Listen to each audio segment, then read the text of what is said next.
कुछ अब टर्मिनल को जिक्र करते हैं। अच्छा, इससे पहले हमने जिक्र किया सर्वर्स का। ऐसे डिवाइसेस या ऐसे कंप्यूटर्स जो सर्विसेज देते हैं, जो खिदमत करते हैं, ठीक है, उनको हम सर्वर्स कहेंगे। अब हम जरा उन डिवाइसेस की बात करते हैं जो खिदमत लेते हैं या जो सर्विस को यूज करते हैं, ठीक है। तो उस ऐसी डिवाइस जो किसी दूसरी मशीन की सर्विसेज को इस्तेमाल करती है उसे हम टर्मिनल कहते हैं। ऐसी मशीन जो किसी दूसरे सर्वर्स या डिफरेंट सर्वर्स हैं उनकी सर्विसेज को इस्तेमाल करती है उसे हम टर्मिनल कहते हैं। तो आप देखें, a terminal is a computer. ये भी एक कंप्यूटर ही होता है, ये याद रखें, ठीक है, ये कंप्यूटर ही होता है, बस हम उसके कुछ नाम रख देते हैं। Usually with limited processing power. ठीक हो गया। सर्वर की खूबी क्या थी, उसकी प्रोसेसिंग पावर ज़्यादा होती है, उसके पास और मेमोरी भी ज़्यादा होती है, प्रोसेसर भी बड़े लगे होते हैं। लेकिन ये ऐसी डिवाइसेस होती हैं जो कि लिमिटेड प्रोसेसिंग पावर होती हैं and that enables user to send data और receive information from a server या होस्ट कंप्यूटर। किसी और कंप्यूटर से या सर्वर से डेटा लेने में या देने में हेल्प कर सकता है, ठीक है। तो ऐसी मशीन जिसको एक एंड यूज़र या नॉर्मल यूज़र यूज़ करके डेटा एक्सेस कर सकता है, लेकिन वो जो डेटा है वो वो जो डिवाइस है वो बहुत लिमिटेड रिसोर्सेज वाली है, ऐसी डिवाइस को हम टर्मिनल कहेंगे, ठीक है। इसी तरह a thin client is terminal, एक थिन क्लाइंट टर्मिनोलॉजी है जो कि बहुत लाइट वेट एक मशीन होती है या एक कंप्यूटर हो सकता है, उसे टर्मिनल कहेंगे। That looks like a desktop but has limited capabilities and components. जो आपके डेस्कटॉप की तरह लगेगा, लेकिन जो आपका डेस्कटॉप है, आपका कंप्यूटर है, इसमें तो बहुत सारी फैसिलिटीज़ है ना, ये तो बहुत सारे काम कर सकता है। इसकी प्रोसेसिंग पावर भी ज़्यादा होती है। आपने अक्सर देखा, मेरा 2.5 गीगाहर्ट्ज़ का प्रोसेसर लगा हुआ है, ये लगा हुआ है, उसमें GPU लगा हुआ है, वगैरह वगैरह वगैरह।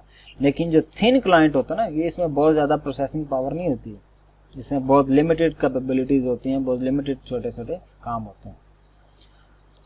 Most retail stores use POS terminals to record purchases.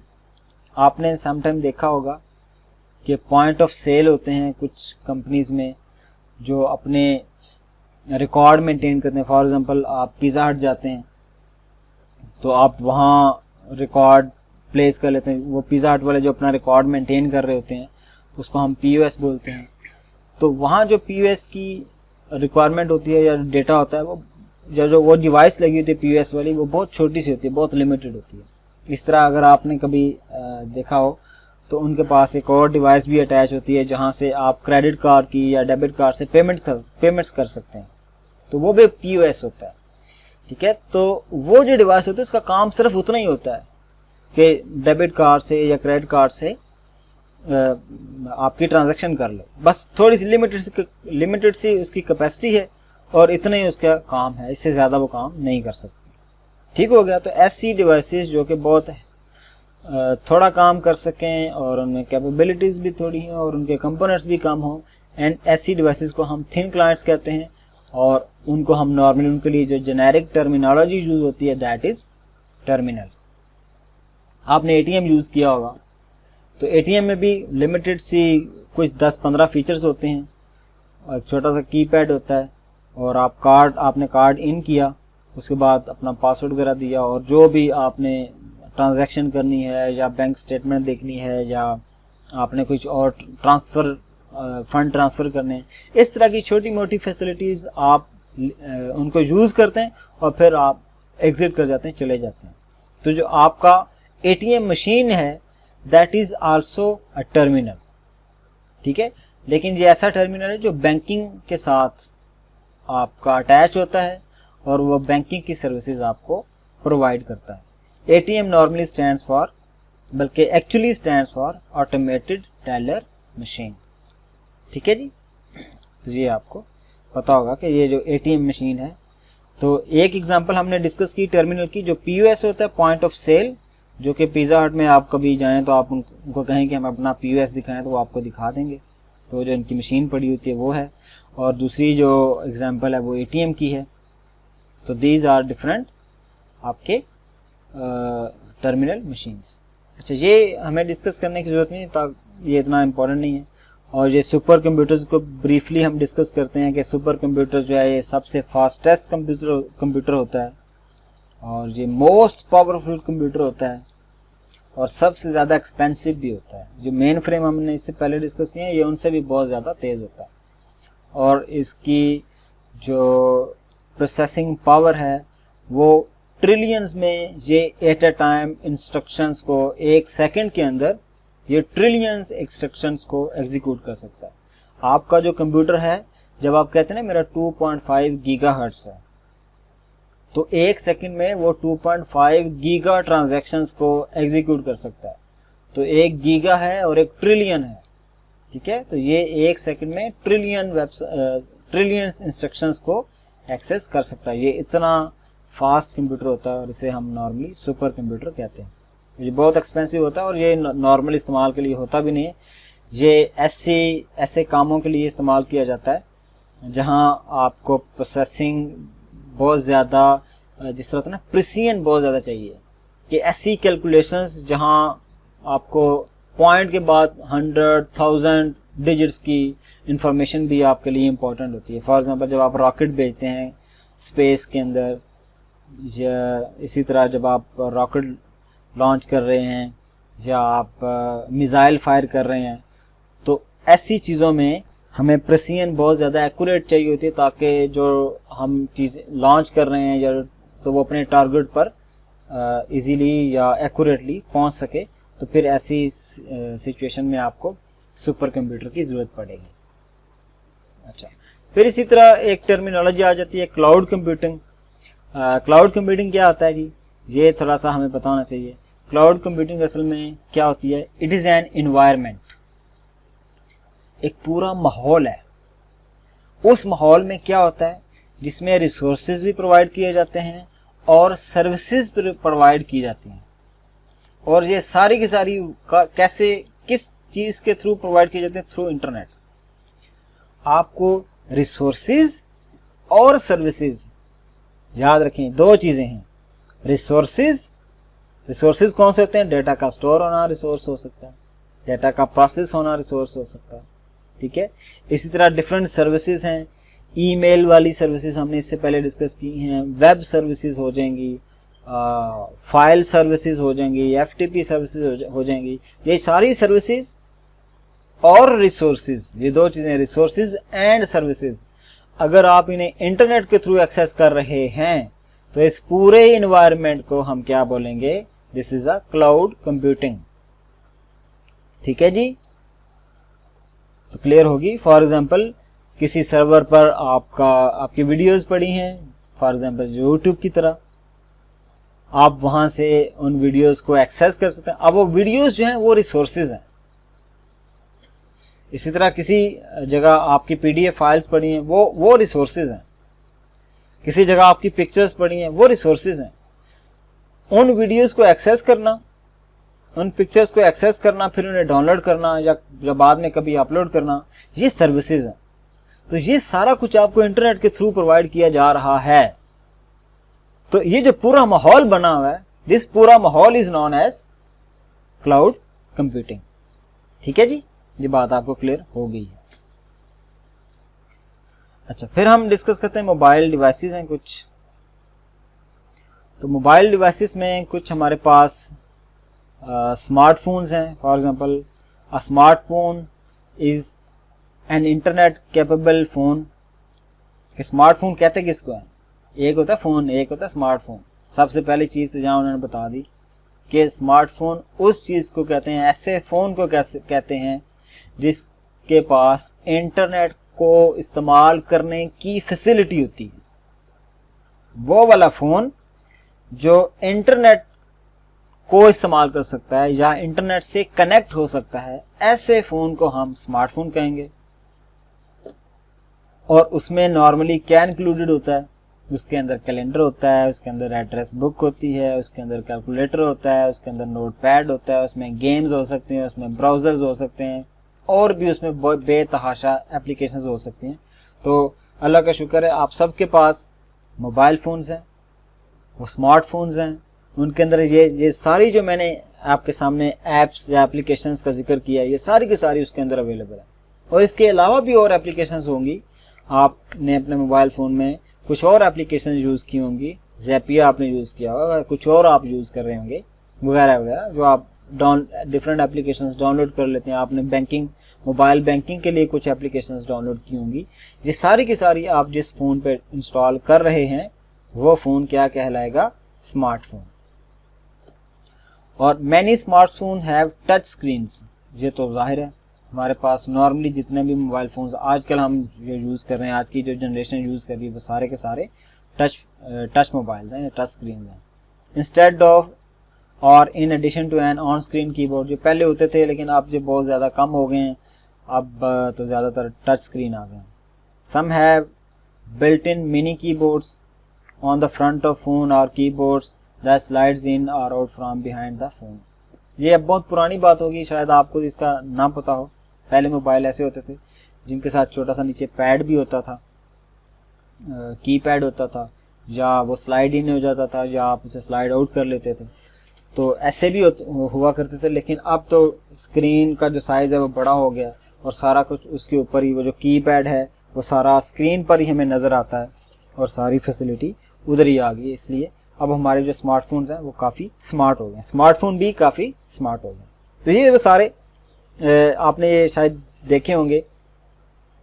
ये ऑन स्क्रीन कीबोर्ड है कि जिस तरह आप जब मैसेज व्हाट्सएप पे टाइप करते हैं तो स्क्रीन के ऊपर ही आपका कीबोर्ड नज़र आ जाता है। इस तरह ये नीचे स्लाइड आउट कीबोर्ड है, शायद आपने ऐसा कोई फ़ोन देखा हो जो ऐसे नीचे आ जाएगा। इसी तरह आप स्वाइप भी कर सकते हैं। ये फैसिलिटी आप देखिएगा यूट्यूब पे कि कीबोर्ड को स्वाइप कैसे कर सकते हैं। इसी तरह कुछ मिनी कीबोर्ड्स होते हैं, शायद आपने इस तरह छोटे छोटे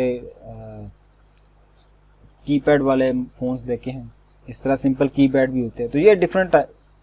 अच्छा, ये बड़ा इंटरेस्टिंग है, ये जो वर्चुअल कीबोर्ड है, ये देखें, ये बंदा, इसके सामने एक नज़र आ रहा है कीबोर्ड।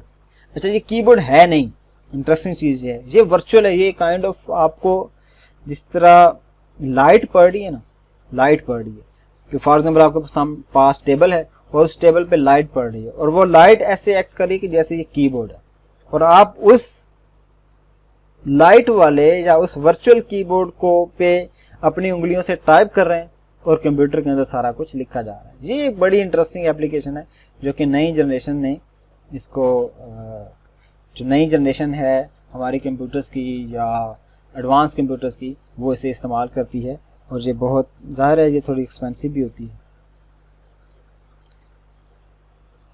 अच्छा, मोबाइल डिवाइसेस में फिर डिफरेंट तरह की सर्विसेज होती हैं। आप SMS शॉर्ट मैसेज सर्विस कर सकते हैं, इसी तरह मल्टीमीडिया मैसेज सर्विसेज कर सकते हैं।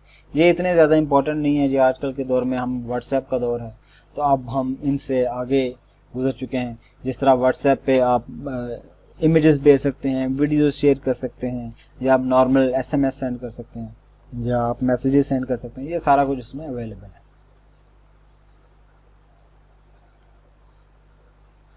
अच्छा, नेक्स्ट जो चीज़ है वो हम मोबाइल डिवाइसेस को डिस्कस करने जा रहे हैं। मोबाइल डिवाइसेस में एक जो कैटेगरी आती है वो है डिजिटल कैमरा। अच्छा, पहले कैमराज आपने देखे होंगे जिसमें रील डालते थे और वो फिर उसको आप वॉश कराते थे और वो आपकी पिक्चर्स आती थी। अब चीज़ें स्मार्ट हो गई हैं। अब डिजिटल कैमरास जब से आए हैं तो उन्होंने काफ़ी सारी चीज़ें आसान कर दी हैं। तो SLR या DSLR जो कैमरास हैं उनमें डिजिटली आपकी इमेजेस सेव हो जाती हैं और फिर आप उन्हें कंप्यूटर में इजीली कॉपी कर सकते हैं। और समटाइम अब तो कुछ ऐसे DSLR कैमरास भी आ गए हैं जो इंटरनेट के साथ कनेक्ट हो जाएंगे, तो आपको डायरेक्टली उन्हें कनेक्ट करने की ज़रूरत नहीं पड़ेगी अपने किसी मशीन या कंप्यूटर के साथ टू ट्रांसफ़र योर डेटा। वो डायरेक्टली क्लाउड पर या किसी सर्वर पर या आपकी मशीन के ऊपर डायरेक्टली उसको सेव कर देगा। ठीक है, तो ये फीचर्स भी अब आने लग गए हैं। आज digital camera is a mobile device that allows user to take photos and store the photographs image digital.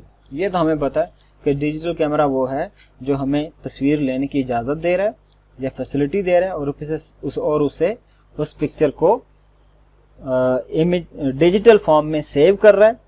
तो ये तो डिजिटल कैमरा हो गया। अब स्मार्ट डिजिटल कैमरा भी होते हैं, ठीक है जी। वो स्मार्ट डिजिटल कैमरा क्या होगा, याद रखें, इससे पहले हमने जब ये फ़ोन वाली बात की थी तो हमने एक बात कही थी कि वो फ़ोन जिस पे इंटरनेट की फैसिलिटी आ जाए, जो इंटरनेट से कनेक्ट हो सके, ऐसे मोबाइल को हम स्मार्टफोन कहेंगे, ठीक है।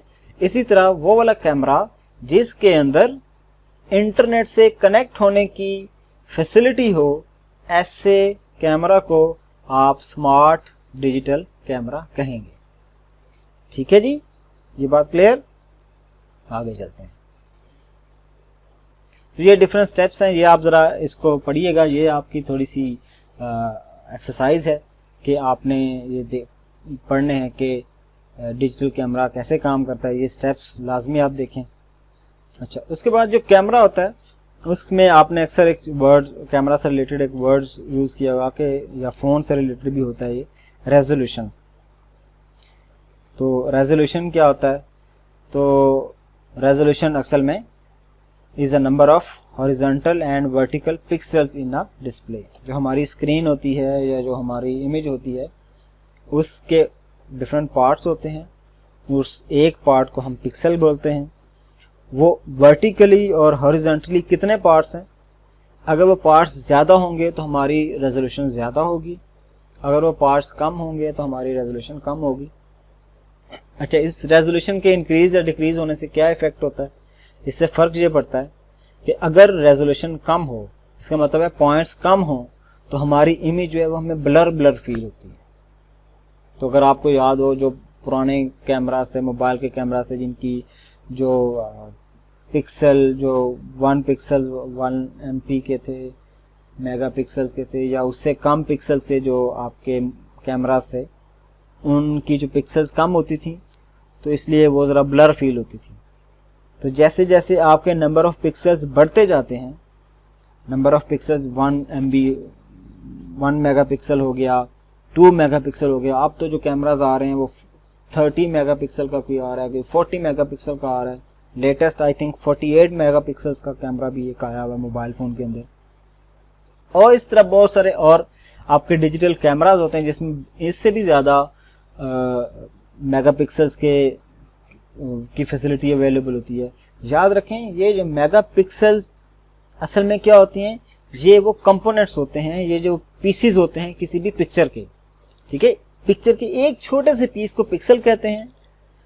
वो कितने ज़्यादा हैं, जितने ज़्यादा होंगे उतने मेगापिक्सल बढ़ते जाएंगे, जितने मेगापिक्सल ज़्यादा होंगे उतनी रेजोल्यूशन बढ़ती जाएगी, और जितनी रेजोल्यूशन बढ़ती जाएगी उतनी आपकी इमेज की क्वालिटी बेहतर होती जाएगी, ठीक है।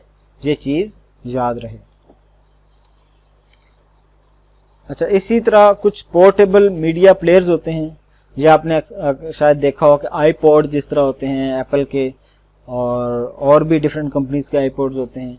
तो आप उनमें एक छोटा सा हैंड फ्री लगाते हैं और फिर उसमें सॉन्ग्स आपने यूएसबी डिवाइस के थ्रू या किसी कनेक्शन के थ्रू आपने सेव किए होते हैं और वो फिर प्ले होते रहते हैं, ठीक है।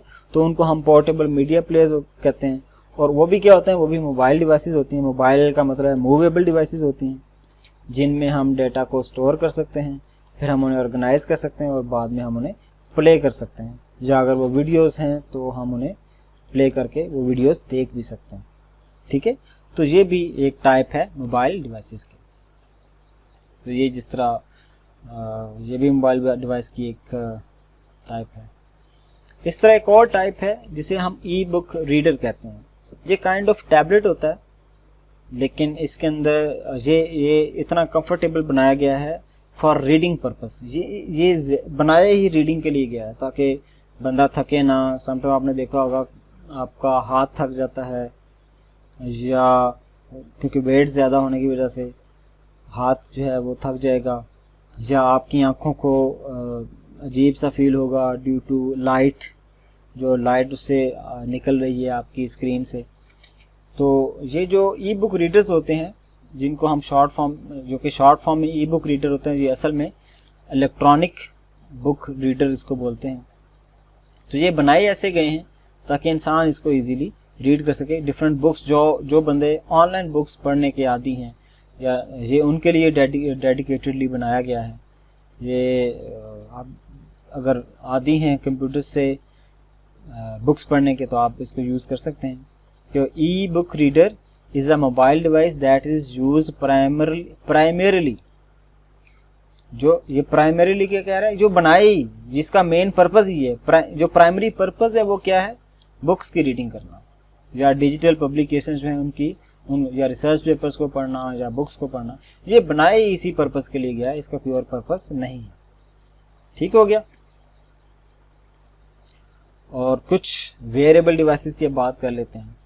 वेरिएबल डिवाइसेस कौन सी होती हैं, जिनको हम पहन सकते हैं। आप इमेजेस में अगर देखें तो यहाँ मोबाइल है, इसके साथ ये एक बैंड सा है। इसी तरह यहाँ मोबाइल है, यहाँ एक बैंड सा है। यहाँ ये आपको एक चीज़ नज़र आ रही है, ये इस किसी पर्सन ने एक छोटा सा इसी ग्लासेस होते हैं, चश्मा, वो पहना हुआ है, और ये स्मार्ट है, इसको हम स्मार्ट ग्लासेस बोलते हैं। ठीक है। और ये भी पहनी हुई है ना, इसलिए ये भी वेयरेबल डिवाइसेस है। तो ये हमारे स्मार्ट बैंड्स या स्मार्ट ग्लासेस हैं, जो कि आपने डिफरेंट मूवीज़ में भी देखे होंगे, आपने, आपके दोस्तों ने, या आपने खुद भी डिफरेंट बैंड्स देखे होंगे, आप यूज़ भी करते होंगे।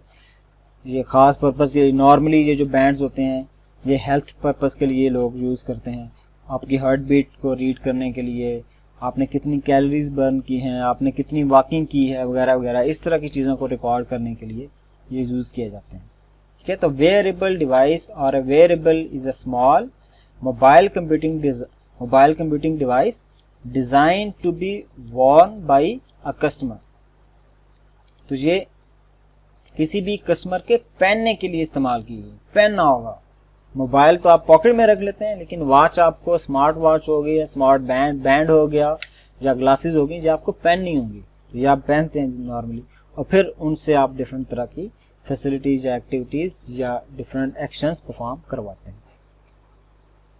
इस तरह कुछ गेम कंसोल्स हैं, कुछ गेम डिवाइसेस हैं। तो गेम कंसोल क्या है, ये भी एक मोबाइल डिवाइस है जो कि डिज़ाइन की गई है specifically for a single player या मल्टीप्लेयर वीडियो गेम्स के लिए। तो ये भी आप यूज़ कर सकते हैं, और आप देखते हैं लोग यूज़ करते हैं। A hand held game device is a small mobile device. Hand held, याद रहे हमने पहले इससे हैंड हेल्ड कंप्यूटर का भी जिक्र किया था। तो वो वाला कंप्यूटर जो हाथ में आसानी से आप पकड़ सकें और इजीली कैरी कर सकें और उसे यूज़ कर सकें। तो ऐसे ही कुछ गेम के लिए डिवाइसेस भी होती हैं जो कि हाथ में इजीली कैरी कर सकते हैं। तो हम उनकी एग्जांपल्स भी आगे देखेंगे। It's a small mobile device that contains a screen, speaker, controls and game console all in one unit. एक ही यूनिट के अंदर आपको वो सारा कुछ नज़र आ रहा होगा।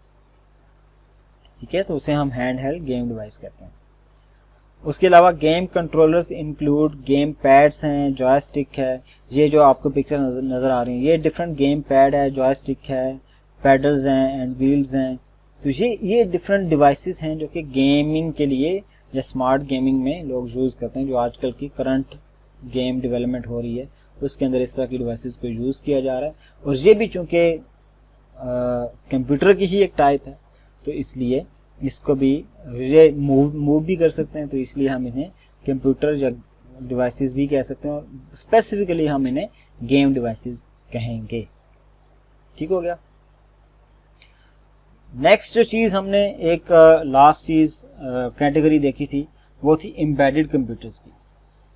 इससे पहले जो हम डिस्कस कर रहे थे वो जेनेरिक कंप्यूटर्स थे या वो ख़ास किस्म के कंप्यूटर्स थे। अभी जो चीज़ हम डिस्कस करने जा रहे हैं वो भी बड़े ख़ास किस्म का कंप्यूटर है, एम्बेडेड कंप्यूटर्स। याद रखें, embedded computer is a special purpose computer. ये याद रखें, ये की पॉइंट है इसका।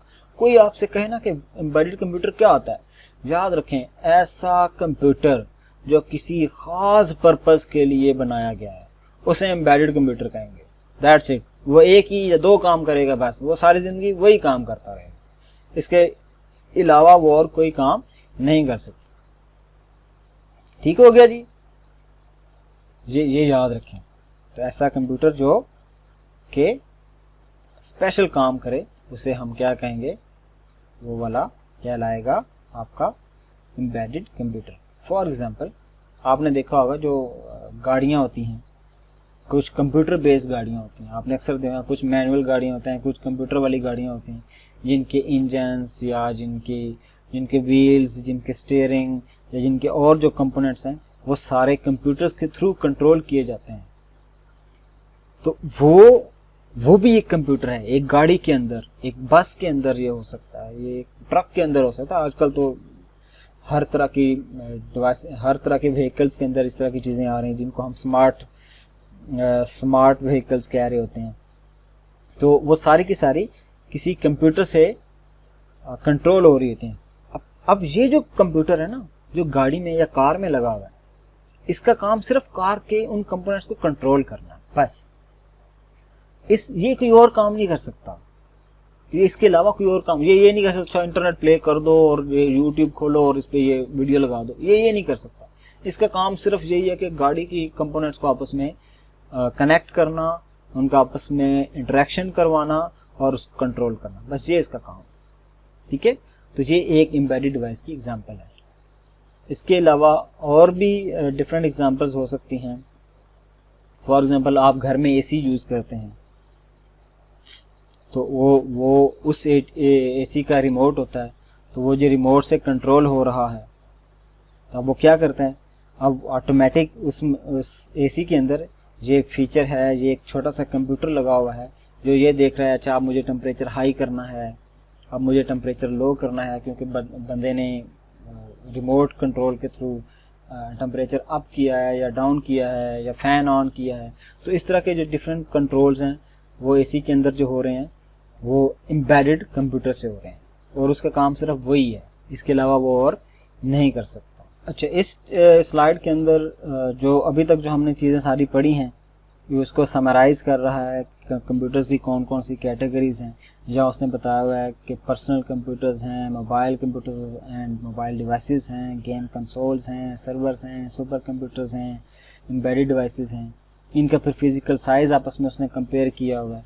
ये ज़रा टेबल आपने गौर से पढ़ना है, ये इम्पोर्टेंट है, इसको आपने लाजमी देखना। फिर number of simultaneously connected user हैं कि इन डिवाइसेस के साथ एक ही टाइम में कितने यूज़र अटैच हो सकते हैं, ये भी, या कितने यूज़र इनको इस्तेमाल कर सकते हैं, ये आप ज़रा इसको पढ़ें। फिर जनरल प्राइस रेंज इनकी क्या है। तो ये ज़रा स्लाइड काफ़ी इंपॉर्टेंट है, जिससे आपको आइडिया हो जाएगा कि ओवरऑल हमने जितनी टाइप्स पढ़ी हैं उनमें जो मेन डिफरेंसेस हैं वो क्या हैं, वो आपको इसके अंदर इसकी छोटी सी समरी मिल जाएगी।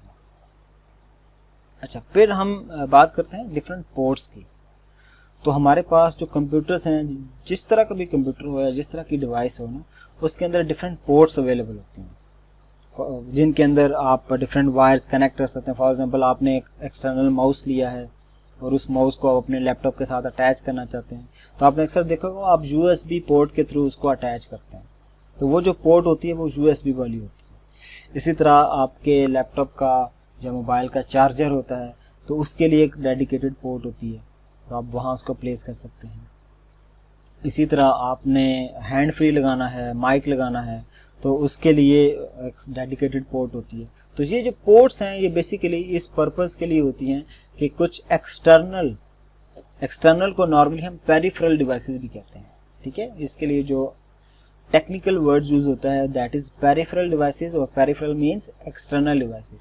तो जो एक्सटर्नल डिवाइसेस हैं उनको अपनी डिवाइसेस के साथ, अपने मेन डिवाइस के साथ, अपने कंप्यूटर के साथ अटैच करने के लिए we always need a port. तब अगर आप इस टेक्स्ट को पढ़ें, a port is the point at which a peripheral device attaches to और कम्युनिकेट्स विद अ कंप्यूटर और मोबाइल डिवाइस। तो एक कंप्यूटर या मोबाइल के साथ उसने कम्युनिकेट करना है, किसने, किसी पेरिफेरल डिवाइस ने, और जाहिर है इसकी कम्युनिकेशन के लिए वो अटैच होगी। उस अटैचमेंट के लिए उसको एक पोर्ट की ज़रूरत पड़ेगी। वो पोर्ट्स अब डिफरेंट हो सकते हैं।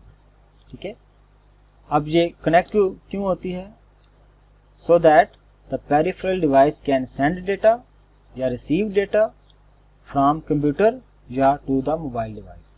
ठीक है, तो आपने अक्सर देखा होगा कि आप अपना मोबाइल फ़ोन पीसी के साथ कनेक्ट कर लेते हैं, तो एक वायर आप यूज़ करते हैं जो आपके मोबाइल की किसी एक पोर्ट में इंसर्ट करते हैं और फिर आप अपने लैपटॉप के पोर्ट में इंसर्ट करते हैं, तो आपस में कनेक्ट हो जाते हैं और आप उनमें जो डेटा शेयरिंग करनी होती है वो ईजिली कर सकते हैं।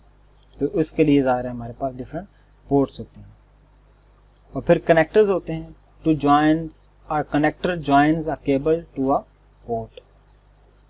ठीक है, तो आपने अक्सर देखा होगा कि जब यूएसबी डिवाइस होती है, जो आपकी यूएसबी डिवाइस होती है वो एक पूरी तार होती है, कोई एक डिवाइस होती है एक्सटर्नल डिवाइस, तो जब आप उसको यूएसबी के थ्रू अटैच करना चाहते हैं, अक्सर आपने कीबोर्ड या वो वाला माउस यूज़ करते हैं, तो उसके आगे उसके सिरे पर एक ख़ास किस्म का कनेक्टर होता है। ठीक है ना, एक सिरे पर कनेक्टर होता है जो उसी पोर्ट में सिर्फ खास किस्म की पोर्ट में इंसर्ट हो सकता है। या अपने चार्जर वाला अपना, अगर आप जो चार्जर यूज़ कर रहे हैं लैपटॉप का, तो अगर आप उसके सिरे पर देखें तो उसके ख़ास किस्म का एक कनेक्टर होगा जो कि उस पोर्ट में इंसर्ट होगा। इसी तरह अगर आप हैंड फ्री को देखें तो उसके सिरे पर भी एक ख़ास किस्म का कनेक्टर होगा, और ये कनेक्टर्स किसी ख़ास किस्म की पोर्ट में इंसर्ट होंगे और फिर वो वहाँ से आपकी जो एक्सटर्नल डिवाइस होगी उसका आपके पीसी के साथ कनेक्शन इस्टेब्लिश करेंगे। तो a connector at one end of a cable attaches to a port on the computer और मोबाइल डिवाइसेस। ठीक है, and a connector at other end of the cable attaches to a port on the peripheral devices. तो अक्सर आपने देखा होगा जब आप अपने मोबाइल को अपने पीसी के साथ कनेक्ट करने जाते हैं तो आप एक ख़ास किस्म की वायर यूज़ करते हैं। अब अगर आप गौर करें तो आपको मोबाइल फ़ोन में बहुत छोटी सी एक पोर्ट होती है जिसके साथ आप उसे अटैच करते हैं, तो उस वायर के एक सिरे पर बिल्कुल उसी तरह का कनेक्टर बना होता है जो कि उस मोबाइल की पोर्ट में इंसर्ट हो सकता है, और उसी वायर के दूसरे एंड पर, दूसरे सिरे पर एक और ख़ास किस्म का कनेक्टर लगा होता है जो कि यूएसबी पोर्ट में इंसर्ट हो सकता है। ठीक है ना, तो इस तरह ये डिफरेंट तरह के कनेक्टर्स होते हैं, एक ही वायर में हो सकते हैं डिफरेंट तरह के कनेक्टर्स जो कि डिफरेंट तरह की डिवाइसेस को आपस में कनेक्ट करने के लिए इस्तेमाल हो सकते हैं। तो ये एक छोटी सी समरी आपको नज़र आ रही है कि डिफरेंट तरह के कुछ पोर्ट्स हैं और हर उस तरह की पोर्ट के लिए एक डेडिकेटेड कनेक्टर होता है। तो ये ज़रा आप देखिए कि किस तरह के कनेक्टर्स होते हैं। और सबसे ज़्यादा जो बहुत फेमस है जो पोर्ट है, हम उसको नॉर्मली यूएसबी पोर्ट कहते हैं। USB stands for universal serial बस, BUS बस, तो यूनिवर्सल सीरियल बस। तो a USB port, short form is universal serial bus port, can connect up to 127 different peripheral devices with a single connector। तो ये याद रखें, एक जो पोर्ट है ना, आपके लेट से पीसी में 2 USB की पोर्ट्स हैं, उसमें से सिर्फ हम एक की बात कर रहे हैं, एक पोर्ट, उस पर एक कनेक्टर लगा है। वो जो एक कनेक्टर है वो 127 डिफरेंट डिवाइसेस को आपस में कनेक्ट कर सकता है। ठीक है, तो ये अब उसके अंदर खूबी है। Instead of connecting peripheral devices directly to ports on a mobile computer, some mobile users prefer the flexibility of port replicators and docking stations. अच्छा, समटाइम ऐसा होता है कि आप डॉक का मतलब है किसी चीज़ के ऊपर किसी को प्लेस करना। अच्छा, समटाइम ज़रूरी नहीं है कि आप किसी ख़ास पोर्ट के थ्रू कनेक्ट करें अपने किसी पेरिफेरल डिवाइस को। आप यह भी कर सकते हैं कि आप डॉक कर देते हैं, आप किसी चीज़ के ऊपर किसी को रख देते हैं। शायद आपने कुछ वीडियोस देखी होंगी, फॉर एग्जांपल आजकल कुछ स्मार्ट चार्जिंग सिस्टम्स आ रहे हैं कि आप अपना मोबाइल फ़ोन एक चार्जर के ऊपर रख देते हैं, सिर्फ रख देते हैं उसके ऊपर, और वो चार्ज होने लग जाता है। अब आपने डायरेक्टली अटैच नहीं किया, जिस तरह अभी तो आप चार्जर अपने मोबाइल फ़ोन में इंसर्ट करते हैं ना पोर्ट में, लेकिन अब स्मार्ट वाले चार्जर क्या करते हैं, आप बस रख देंगे वो चार्ज होता रहेगा खुद बार, ठीक है ना। और इसके अलावा हम डायरेक्टली अटैच करने के अलावा भी हमारे पास ऑप्शंस अवेलेबल हैं। फॉर एग्जांपल ये हम बजाय इसके कि हम वायर्स के थ्रू, पोर्ट्स के थ्रू कनेक्ट करें, तो हम वाईफाई से भी तो कनेक्ट कर सकते हैं ना। अब देखें कंप्यूटर में हमारे पास ऑप्शन होती है, हम चाहें तो इंटरनेट एक्सेस करने के लिए या इंटरनेट से कनेक्ट होने के लिए हम डायरेक्ट वाईफाई यूज़ कर लें, या एक वाईफाई से या इंटरनेट की जो डिवाइस होती है उससे एक तार आ रही होती है, हम वो वायर या तार यूज़ करके डायरेक्ट पीसी के अंदर भी इंसर्ट कर सकते हैं। उसके अंदर भी एक इंटरनेट की या लैन की एक पोर्ट होती है, आप उसमें डायरेक्ट अटैच कर दें तो इंटरनेट चलना स्टार्ट हो जाएगा। तो अब आप हमारे पास ये दोनों ऑप्शंस हैं, हम चाहें तो डायरेक्ट कोई वायर किसी कनेक्टर के थ्रू जोड़ दें, या हम वाईफाई के थ्रू कनेक्ट हो जाएं पीसी के साथ, या कोई भी दो डिवाइसेस उनको हम आपस में ब्लूटूथ के थ्रू भी अटैच कर सकते हैं। फॉर एग्जांपल आपने अक्सर देखा होगा, आप अपने मोबाइल फ़ोन से अगर इंटरनेट की फैसिलिटी ना हो तो दो डिफरेंट मोबाइल फ़ोन से आप डेटा शेयर करना चाहें तो आप ब्लूटूथ से कर सकते हैं। इसी तरह एक NFC फैसिलिटी आपके मोबाइल फ़ोन में होती है, आप उसके थ्रू भी ये डेटा ट्रांसफ़र कर सकते हैं। तो ये भी कनेक्ट करने की 3 फैसिलिटीज़ हैं या 3 ऑप्शंस हैं अदर देन वायर्स, ठीक है। नॉर्मली हम इनको वायरलेस कम्युनिकेशन के लिए यूज़ करते हैं। हम चाहते हैं कि नहीं भाई मैं केबल्स या तारें या वायर्स यूज़ नहीं करूँगा, मैं वायरलेस कनेक्शन करना चाह रहा हूँ, तो उसके लिए हम ये 3 फैसिलिटीज़ यूज़ करते हैं, ब्लूटूथ, वाईफाई और NFC, ठीक है। तो